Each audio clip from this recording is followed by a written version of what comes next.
कुछ खोया है, और जब कोई कुछ खोता है तो उसको दर्द, उसको एहसास होता है। इस 5 साल में चाहे वो हाथरस का मामला हो, कौन अपनी बहनों को जिंदा जलते देखता है, वो भी कचरे की तरह।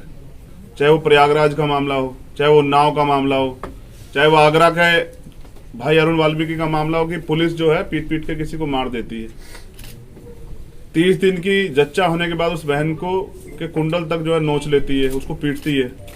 चाहे सब्बीरपुर का मामला हो, झुका तो मैं सरकार से तब भी नहीं जब मैं 16 महीने जेल में रहा, जब मैंने रासुका झेली।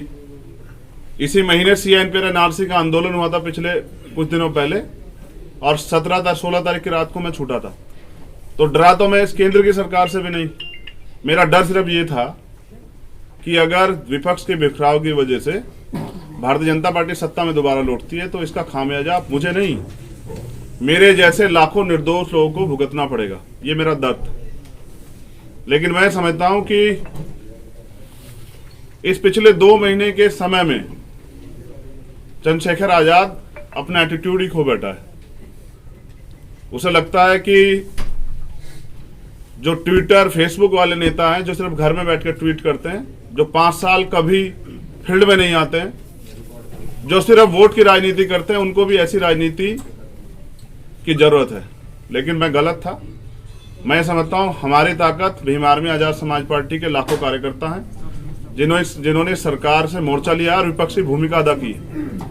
कोई मामला हो, किसानों का हो, कोई नेता हो किसी पार्टी का, चाहे आज वो विकल्प के रूप में हो, कुछ भी हो, किसी को आपने सड़क पर नहीं देखा होगा। चाहे वो लखीमपुर खीरी का मामला हो, 7 घंटे मोटरसाइकिल चला के मैं गया अकेला, जान की परवाह न करते।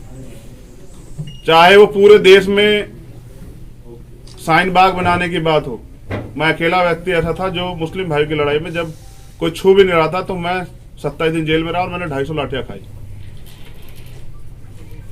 ये सारी चीजें संघर्ष की हैं, लेकिन कभी मैंने स्वाभिमान से समझौता नहीं किया और मैं आज भी समझौता नहीं करूंगा। हमने तय किया है कि आजाद समाज पार्टी अपने बलबूते जो उन्होंने आज तक काम किया है, उस काम के बलबूते जिसकी लड़ाई आज तक उन्होंने लड़ी है, उन माओ के, उन बहनों के विश्वास के भरोसे, उन बुजुर्गों के आशीर्वाद के भरोसे और बाबा साहब अम्बेडकर और मान्यवर काशीराम साहब की विचारधारा के भरोसे उत्तर प्रदेश में चुनाव में जाएगी। और मैं एक युवा हूं, अगर आज मैं डर जाता हूं, स्थापित नेताओं के सामने घुटने टेक देता हूं, तो मैं समझता हूं कल कोई गरीब युवा हिम्मत नहीं दिखा पाएगा, वो हौसला नहीं कर पाएगा कि वो परिवर्तन के लिए लड़े और वो तमाम तरह की ताकतों के खिलाफ खड़ा होकर अपने देश के बारे में सोचे। आज सबको सिर्फ सत्ता से मतलब है, लेकिन हमारी लड़ाई कभी सत्ता की रही नहीं। हमारी लड़ाई तो सत्ता के साथ व्यवस्था परिवर्तन की है। और आज जो गठबंधन जो सामाजिक न्याय की बात कर रहा है वो कितना खोखला है, बिना दलितों की बात आप अच्छी तरह जानते हैं।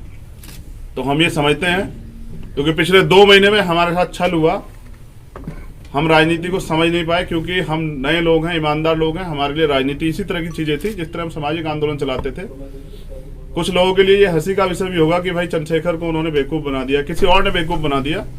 मैं समझता हूं मेरे जैसे लाखों चंद्रशेखर इस देश में तमाम तरह की गुलामी, बेबसी के शिकार, और वो परिवर्तन करना चाहते हैं, बस उनको अवसर की तलाश। तो आज मैं आप सबके माध्यम से उत्तर प्रदेश की महान जनता से और बहुजन समाज की माताओं, बहनों, बुजुर्गों और नौजवान साथियों से कहता हूं कि हम युवा हैं, बदलाव कर सकते हैं, लेकिन स्वाभिमान सम्मान समझौता नहीं करेंगे। एक लिस्ट जो है, क्योंकि इस तमाम तरह के छल में तैयारी करने का कम मौका मिला, मैं एक लिस्ट जो है जिनको प्रत्याशियों को हम लड़ाएंगे उनकी लिस्ट आपके सामने जारी कर रहा हूं। उसके बाद चरणबद्ध जो है हम अपने कार्यकर्ताओं को, साथियों के साथ लेके लिस्टेड बना के जो है अपने चुनाव में उतरेंगे। और मैं वादा कर रहा हूं आप लोगों से, ये वादा मेरा पूरे बहुजन समाज से है कि हम अपनी मेहनत से विकल्प बनेंगे और हम किसी के सहारे नहीं रहेंगे। हम सहारे रहेंगे अपनी मेहनत के, और ना ही हम किसी स्थापित दल, परिवारवाद की राजनीति वालों के आगे झुकेंगे। ना हमने कभी झुकना सीखा, ना हम झुकेंगे। और मैंने इस बार भी मंत्री पद और विधानसभा विधायक के पद को ठोकर मारी है, क्योंकि मेरे लिए दलितों का स्वाभिमान सम्मान, जिन्होंने मुझे इतना बड़ा बनाया, उनकी उसकी रक्षा करना बहुत जरूरी है। अब जो आगे होगा, जैसे आप महाकाव्य में जानते हैं ना कि जब युद्ध होता है तो भाई भी भाई के सामने खड़ा हो जाता है, भाईचारा अपनी जगह है, और राजनीतिक हिस्सेदारी अपनी जगह है। मैंने अपने नेता मान्यवर साहब श्री काशीराम से सीखा है कि किसी का वजूद बनाने के चक्कर में अपना वजूद खत्म नहीं करना चाहिए। तो हम मजबूती से लड़ेंगे। मैं सीटों की जानकारी आपको दे देता हूं।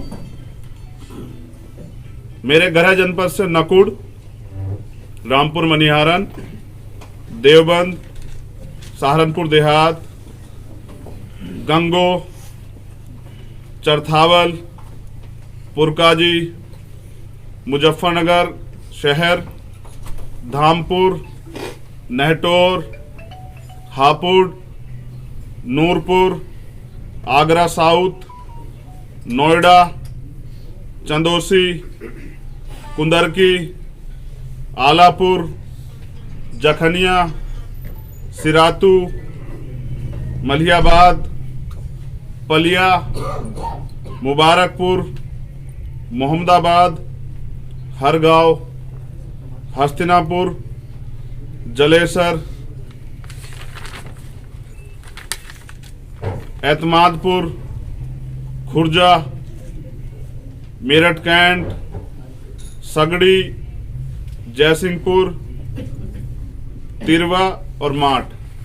ये विधानसभा कितनी सीटें? टोटल सीटें हैं 33 या 34, कंफ्यूजन है। नाम में हो सकता डबल हो, मैंने पढ़ 33 सीटों पर लड़ेंगे।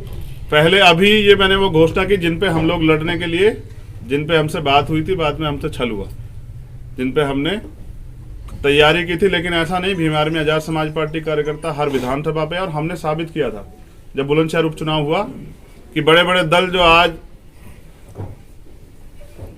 अहंकार में हैं वो तीसरे चौथे पांचवें नंबर पे थे, हम तीसरे नंबर पे थे।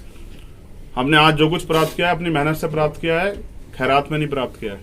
और अगर आज युवाओं के इस लड़ाई में मैं कमजोर पड़ गया ना, मैंने फिर कहा कि फिर कोई सत्ता के आगे लड़ेगा नहीं, फिर कोई भगत सिंह नहीं पैदा होगा, फिर कोई उधम सिंह नहीं पैदा होगा। तो मेरी लड़ाई ईमानदारी की है, मेरी लड़ाई सत्य की है, और सत्य कभी पराजित नहीं हुआ है। मैं ये भी वादा करता हूं कि जब चुनाव के रिजल्ट आएंगे तो आप देखिए आजाद समाज पार्टी अपनी ताकत मेहनत से ये साबित करेगी, और जब सरकार बनाने के लिए किसी को हमारी जरूरत पड़ेगी तब हम भाजपा को रोकने के लिए फिर सबकी मदद करेंगे। लेकिन अहंकार अच्छा नहीं होता है। तो आप यहाँ सब आए, आपका बहुत बहुत धन्यवाद। अब आपका कोई भी क्वेश्चन है तो आप अपना धोखे की बात कर रहे हैं, आपके साथ किसने धोखा किया और क्या शर्त होता जो आप मंजूर कर पाते, जो आपको लगता है कि धोखा नहीं हुआ, लेकिन आपको नहीं हुआ तो आपको लगता है कि धोखा हो गया? देखिए, मैं समझता हूँ जब आप अपनी बात से पलटते हैं ना तो आप धोखा करते हैं। मैंने कभी नहीं बोला, लेकिन मैं आज बताता हूँ कि मेरे साथ 25 सीटों पे वार्ता हुई थी। इसके पीछे कारण भी बता देता हूं। कारण ये था कि इस उत्तर प्रदेश में अपनी पार्टी रिकॉग्नाइज कराने के लिए आपको कम से कम 14 एमएलए जीतने पड़ेंगे, या फिर आपको 80 लाख वोट चाहिए। तो 14 एमएलए लड़के 14 एमएलए नहीं जीते जाते, इसलिए मेरी पहली वार्ता 25 सीटों पे हुई थी, और मुझे विश्वास दिला गया था कि आपके साथ धोखा नहीं होगा। आज मैं एक बड़ी लाइन खींचता हूं, मैं कभी इसका जिक्र नहीं करूंगा। मैंने बंद कमरे की बात को बाहर नहीं लाया था, लेकिन ये गलती जिनके द्वारा हुई है, चुनाव के बाद उनको इस बात का पछतावा होगा, मेरा वादा है। कुल कितनी सीटों पर चुनाव लड़ेंगे? सभी सीटों पे चुनाव लड़ेंगे। आज शाम के टाइम में हो सकता है आपको कोई बड़ी खबर भी दे दूं, क्योंकि ये तो मैंने घोषणा उनकी की है, जिन सीटों पे मुझे चुनाव लड़ना ही लड़ना, इनको हम नहीं छोड़ने वाले। ये 33 सीटें वो है। तो हाँ। अब आप केवल अकेले ही लड़ेंगे या किसी से गठबंधन मैंने करेंगे? क्या कहा अब आप केवल कि अकेले- आज का समय दिया गया था 18 तारीख तक का, जिन नेताजी के पास मैं गया था कि हम उत्तर प्रदेश में भारतीय जनता पार्टी को रोक दे, तो उनके साथ नहीं जा रहे हैं। इस बात की घोषणा मैंने आज कर दी है कि उनके साथ नहीं जा रहे हैं। और अब तो वो अगर 100 सीट देके बुलाएंगे तो भी नहीं जाएंगे, क्योंकि लड़ाई स्वाभिमान सम्मान की। ऐसी खबर छपी है कि भाई की तरह सहायता कर सकते हैं अखिलेश यादव। हाँ, सहायता करेंगे, सहायता करने के लिए तो गए थे, लेकिन भाई की तरह वकील तो आपका सम्मान रखा जाएगा। वकील हैं हम और पढ़े लिखे हैं। सहयोग की भावना में और तंज की भाषा को समझते हैं। आपने ज्यादातर पश्चिमी उत्तर प्रदेश की सीटों पे घोषणा कर दी है, मगर दादरी और जेवर जैसी अभी विधानसभा रह रही हैं, तो इसका मैंने क्या कहा कि बाकी सीटों की जानकारी, क्योंकि अगर हो सकता है आज के बाद हमें आप सुनना चाहेंगे तो जरूर देंगे। डिजिटल का दौर है, भीम आर्मी आजाद समाज पार्टी के कार्यकर्ता बहुत मजबूत है, गांव-गांव तक है। तो शाम तक किसी से गठबंधन, लेकिन आपने कहा कि जिनसे बात हो रही थी उनसे नहीं, बाकी के लिए विकल्प खुला है क्या? जी खुला है, बिल्कुल सत्य है। और छोटे छोटे दल अभी 50 की संख्या में मेरे ऑफिस पे बैठे हुए हैं, लेकिन आज मैंने समय दिया था, आपसे बात करनी थी, वो बात क्लियर करनी थी जहां लड़ाई लड़ी गई थी। लेकिन मैं समझता हूं एक साथी हमारे वहां हैं जिन्होंने कहा कि मैं अपने हिस्से की 2 सीट दे दूंगा। मैं उनको ये वादा करता हूं कि जिस सीट से वो लड़ेंगे, आजाद समाज पार्टी वहां प्रत्याशी नहीं उतारेगी, मैं उनका समर्थन करूंगा, क्योंकि मेरी लड़ाई आरएसएस और भाजपा से थी, उनसे तो कभी थी नहीं। और भी अगर स्वामी प्रसाद मौर्य जहां लड़ेंगे, मैं वहां भी उनका समर्थन करूंगा, मैं उनके खिलाफ प्रत्याशी नहीं उतारूंगा। मेरी लड़ाई जो है वो बहुजन समाज के लोगों से नहीं, वो आरएसएस बीजेपी के लोगों से है, और मैं उसको लड़ूंगा। कांग्रेस से गठबंधन हो सकता है क्या आपका? मैंने क्या कहा कि शाम तक आपके सामने सारी चीजें बड़े प्लेटफॉर्म से भी रख सकते हैं। पारंपरिक सवाल है, पारंपरिक सवाल। देखिए आप भी अगर मेरे पास आए किसी प्रस्ताव को लेके, और उस प्रस्ताव से ऊपर नीचे कहीं बात होगी, तो क्या आप अपने आप फैसला ले लेंगे? मैंने फैसला इसलिए लिया क्योंकि मुझे पूछना था, जिस प्रस्ताव पे मैं गया था उस प्रस्ताव को वहाँ खत्म कर दिया गया, एक नया प्रस्ताव आया, तो मुझे पूछना था उन लोगों से जो हमारे लीडर्स हैं भीम आर्मी के, कि भाई अब हमारा ये प्रस्ताव है, हमें क्या निर्णय लेना है। और जब उन्होंने कहा कि आपको अपने स्वाभिमान सम्मान की रक्षा करनी है, तो मैंने मना कर दिया कि मेरे लिए विधायक और मंत्री पद का कोई पद मायने नहीं रखता, मैं इसको ठोकर मारता हूँ। अब हम लड़ाई अपने बलबूते लड़ें। धन्यवाद। और मैंने समझ दिया कांग्रेस का क्या हुआ? आजकल खाना खा रहे दलितों के यहाँ जाकर के, कैसे देखते हैं उस पूरी प्रक्रिया को? तो आज भी वो दलितों को अछूत मानते हैं, और बर्तन तो अपने ले जाते हैं, गिलास ले जाते हैं, गिलास भी ले जाते हैं, प्लेट भी ले जाते हैं, सब कुछ अपना ले जाते हैं। और ये वही बीजेपी के लोग हैं ना जिन्होंने हमारी बहन को रात को 2:30 बजे जला दिया था, उसके परिवार को भी नहीं मिलने दिया। ये वही बीजेपी के लोग की बात कर रहे हो क्या? मैं इन्हीं के खिलाफ तो हूँ, इनसे तो देश को खतरा है। जो आज तक भी समरसता की बात करते, समानता की बात नहीं करते, उन्हीं के खिलाफ तो लड़ाई है।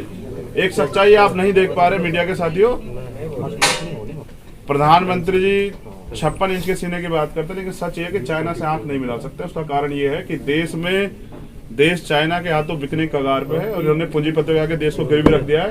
ये चुनाव जो है भारतीय जनता पार्टी आगे क्या बेचेगी, इसलिए लड़ रही है। सर अखिलेश जी के पास आप गए थे, उन्होंने कहा था कि हम दलितों की बात करते हैं, उनका विकास करेंगे, उनके अधिकार की बात करते हैं। क्या वो कुछ भटक गए हैं अखिलेश जी दलितों को लेकर? ये मीडिया के साथ ही बैठे, मैं पूछना चाहता हूं, क्या पूरे अब तक के मैनिफेस्टो में दलितों के लिए एक कार्य आपने देखा?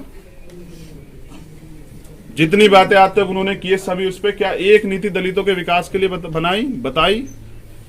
तो मैं समझता हूं कि मैं उन पे अब बात नहीं करना चाहता। आप मुझे लगता है उनको मुझे लगता है आप मेरा उनका झगड़ा करवाना चाहते हैं। मैं उनसे झगड़ा नहीं करना चाहता। एक आखिरी सवाल, आपने समाजवादी पार्टी पर बोला, आपने बीजेपी पे बोला, कांग्रेस पे खामोश। मैं ये पूछना चाहता हूँ, कांग्रेस से गठबंधन हो रहा है नहीं? मैं ये पूछना चाहता हूँ, क्या यहाँ कांग्रेस की सरकार है? नहीं, आपका गठबंधन। मैं क्या कह रहा हूँ समाजवादी पार्टी, ये बताइए ना। समाजवादी पार्टी के साथ तो गठबंधन पे आप मुझसे पूछ रहे हैं। कांग्रेस से गठबंधन मैं क्या कह रहा हूँ? कांग्रेस से पिछले 3 नहीं हो रहा है, नहीं हो रहा ना, नहीं हो रहा है। कांग्रेस से मैं क्या कह रहा हूँ, बड़ी बात ये है। सर लेकिन बीजेपी को रोकेंगे कैसे इंडिविजुअल? मैं ये पूछना चाहता हूँ, ये जो नेता जो 5 साल घर से नहीं निकले, इनके पास क्या है रोकने के लिए? और अगर आप ये कह रहे हैं तो मैंने उन समाज के लिए काम किया है जो 85% है प्रदेश में। तो मैं अपनी लड़ाई जो मैंने लड़ी है उनसे अपनी हिस्सेदारी के लिए पूछूंगा कि क्या एक गरीब के बेटे को आपकी लड़ाई आगे बढ़ाने का अधिकार नहीं है क्या? उन्होंने मुझे कभी पंचायत चुनाव में निराश नहीं किया, और मुझे उम्मीद है मुझे विधानसभा चुनाव में निराश नहीं करेगा। कांग्रेस से जो बातचीत हो रही थी, क्या हुआ? कांग्रेस से जो बातचीत हो रही थी, कांग्रेस से जो बातचीत हो रही थी, मौर्य जी सपा में आ गए, बेटी भाजपा में भी है, वो क्या रिश्ता कहलाता है इनका? वो बाप बेटी है, उसमें क्या है? कांग्रेस से जो बातचीत हो रही थी उसका क्या हुआ? चंद्रशेखर जी, इसका जवाब मौर्य जी दे सकते हैं। चंद्रशेखर जी, कांग्रेस से जो बातचीत हो रही थी उसका क्या हुआ?